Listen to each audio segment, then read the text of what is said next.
बिस्मिल्लाहिर्रहमानिर्रहीम।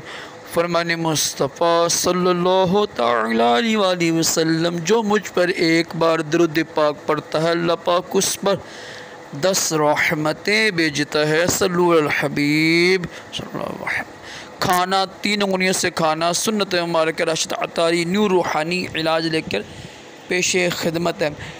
एक अमल लेकर आया हूँ, एक वजीफ़ा लेकर आया हूँ, एक रूहानी इलाज लेकर आया हूँ। दिल के हवाले से, दिल के किसी भी बीमारी के हवाले से, दिल में सुराख हो, दिल में दर्द हो, दिल में घबराहट हो, जलन हो, किसी भी यानी दिल के हवाले से ये आप अमल कर सकते हैं। बड़ा आसान सा अमल है।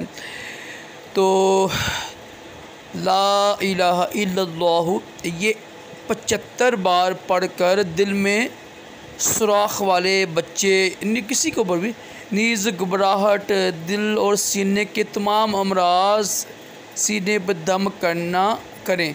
इंशाअल्लाह अल्लाह के फ़ज़ल से मुफीद है। ख़ुद भी कर सकते हैं और कोई भी कर सकता है। ख़वातीन अय्याम में भी कर सकती हैं। पहला कलमा है तो अल्हम्दुलिल्लाह अफ़ज़ल ज़िक्र है, अल्लाह का अफ़ज़ल ज़िक्र है। इंशाअल्लाह कोशिश करें कुरान पाक की तिलावत किया करें, उससे भी इंशाअल्लाह दिल का सुराख ठीक हो जाता है। अल्लाह पाक हम सब को तमाम जिस्मानी रूहानी बीमारियों से महफूज रखे।